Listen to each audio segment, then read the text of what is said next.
Hey, how's it going? So let's get on the same page. Time travel, am I right? You ever notice how every conceivable time travel story plotline basically narrows down to either they go to the past and things change, or they go to the past and things don't change? I have, because I'm an intellectual, or as my therapist calls it, severely mentally deranged. Alright, let's do it.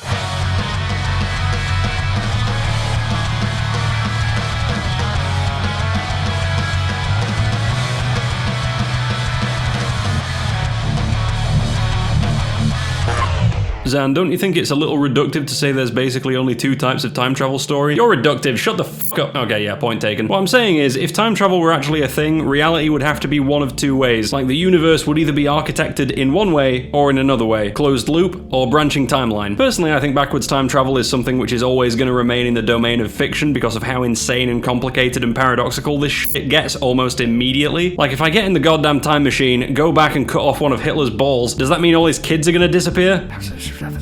What do you mean he didn't have kids?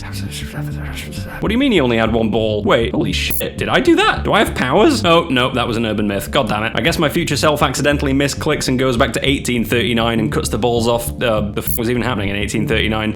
The Anti-Corn League?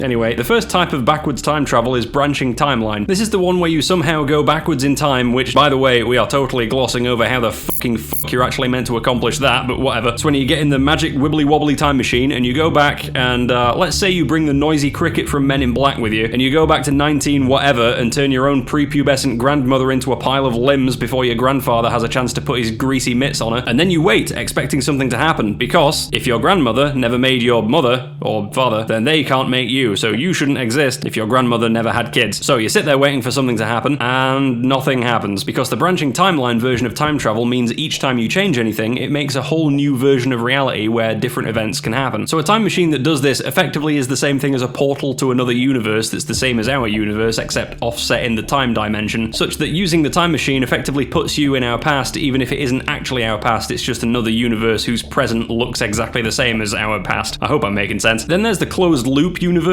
architecture, which means you can get in a time machine, go back in time, and do basically whatever you want, and it still won't actually change anything. In fact, if time travel works as a closed loop and you decide to go back in time, that means that you always went back in time. Like, if you try to go back and assassinate Hitler, you'll always miss when you try to shoot him. Like, he'll have insane plot armor enforced by the universe itself. Or maybe you actually get him, but then he's replaced with a body double or something and nobody notices. And either you eventually give up or you get arrested or whatever, and for one reason or another, history totally forgets that you ever existed, leading to the outcome of the timeline you were in anyway. I always felt like time travel stories in fiction suffer a bit when you realize that there's only two sensible options for how this shit works. Like, either everything's set in stone and going back in time to try and change something that happened in the future is pointless because you fundamentally can't change anything, or it's a branching timeline situation in which you can go back and change things, but doing so also abandons the people that you left in your time. The branching timeline thing also kind of implies there's an infinite number of timelines which are effectively different, infinitely varied universes, which means no matter how bad a thing you're trying to change by going back in time and saving people, in the grand scheme of things, there are infinitely many people having a bad time and infinitely many people having a good time, and you're just taking a finite number of people from the bad bucket and putting them in the good bucket, but there's still always going to be an infinite amount of people in both groups, so even if you save a quadrillion people, you've arguably not achieved anything. The time travel stories I think are good ones either subvert the expectations that you have even if you know about the mechanics of how time travel could work, or it acknowledges the mechanics and makes some philosophical arguments about how things should be done. Sorry to interrupt, this is just a quick message to say, statistically speaking, you're probably not subscribed, so I'll make you a deal. Press the subscribe button and I won't come over to your house and do this. Alright, thanks, back to the video.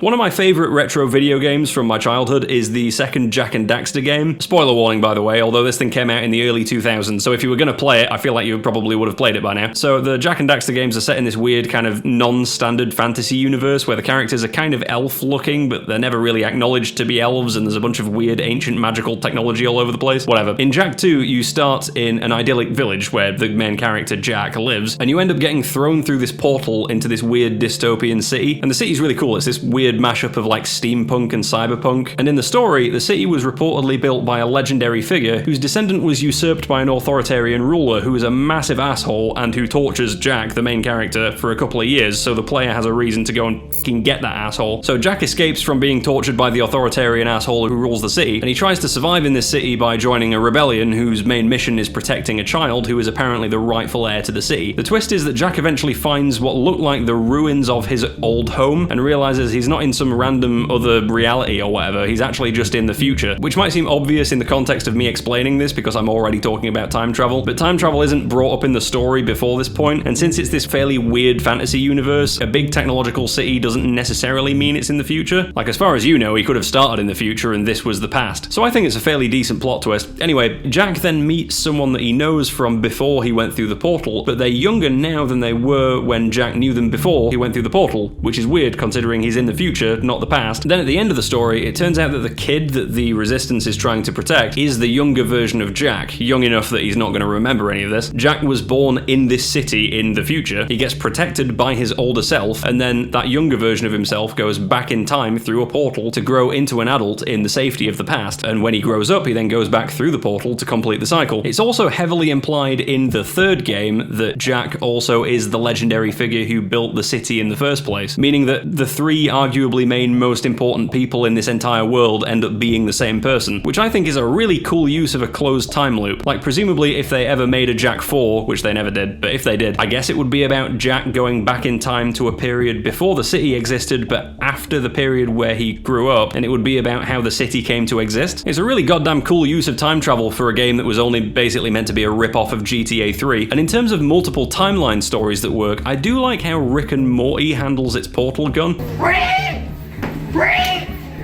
I know in Rick and Morty, the portal gun goes to different dimensions, not different timelines, but whatever, I think the principle is the same. They acknowledge that there's an infinite number of realities, meaning that every possible thing is happening infinitely, so it kind of makes the whole story a bit meaningless, but that does kind of lean into the existential theme of the show anyway, and also, in the story, there's kind of a border that gets drawn around a bunch of universes that they actually care about, and they just leave it at that. So even if there's like a trillion realities that Rick's portal gun can theoretically jump to, the number is finite. There's an infinite number of realities in total, but we don't care about most of them. We just care about this finite number of them. So there's an actual weight to potentially monumentally fucking things up in a way that echoes throughout every single one of these realities that matter for the sake of the story. Anyway, that brings me to the third way to depict time travel. That's right, I lied, bitch, there's a third way. The third way is to just embrace the paradoxes completely. Say time travel to the past is possible, and it's a closed loop, and somehow you can change things from how they happened the first time around, and hey, sometimes that immediately creates irresolvable paradoxes, meaning reality blue screens and the universe is destroyed, and given the whole butterfly effect thing, I'm fairly certain that just existing for a split second in a part of the timeline you're not meant to be in would push some air molecules around in a way that totally changes the future eventually, fucking everything up, stopping you from going back in time in the first place, and the universe panics and swallows itself. Like, this version of time travel, I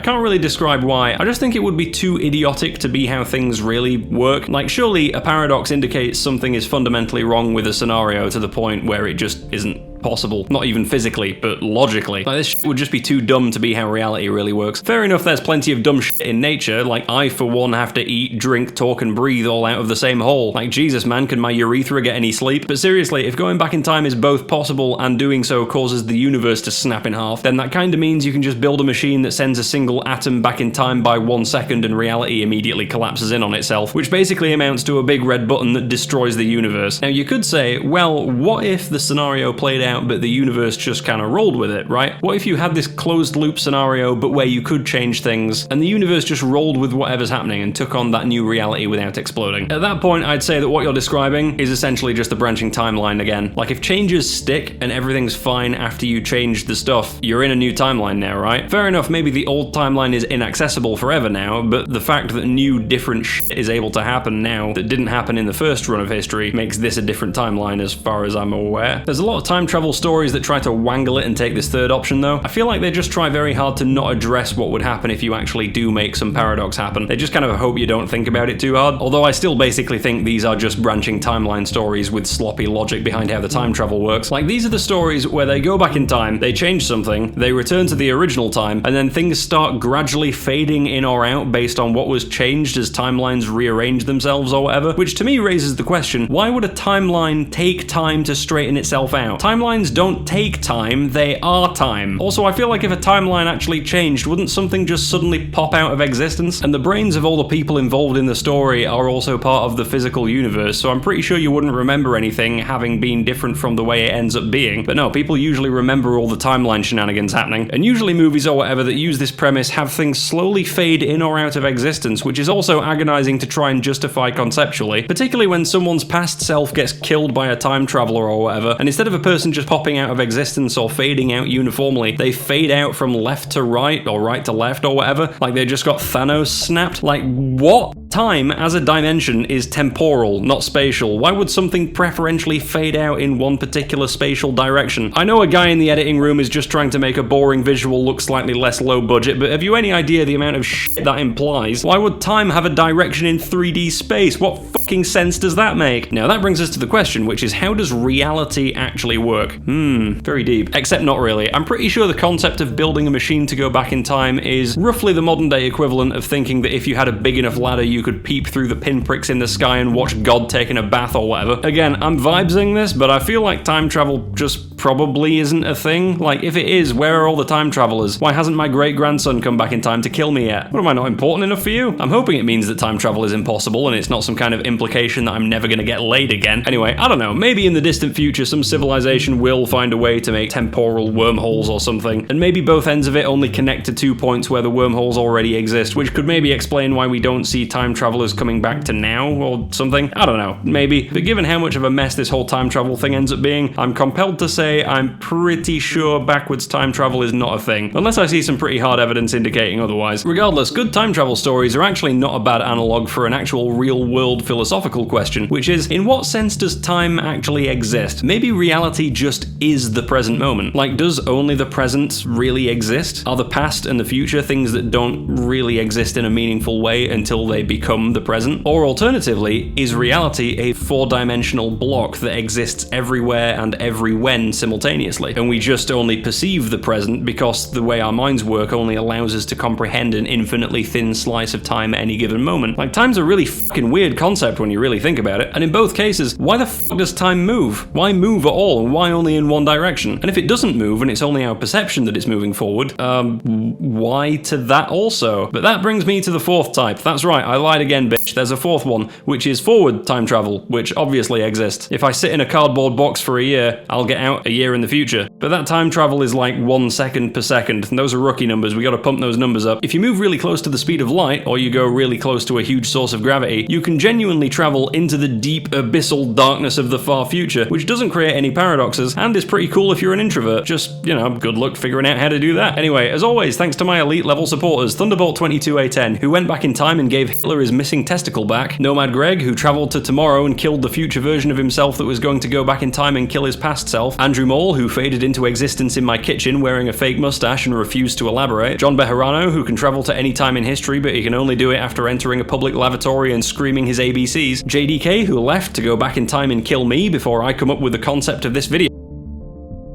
Made you think. Multiple timelines it is, motherfucker. And thanks to all my other supporters too. Don't forget to join the Patreon or the channel membership if you want to be featured in the video credits or chat on Discord. And as always, I'll catch you in the next one. Over and out.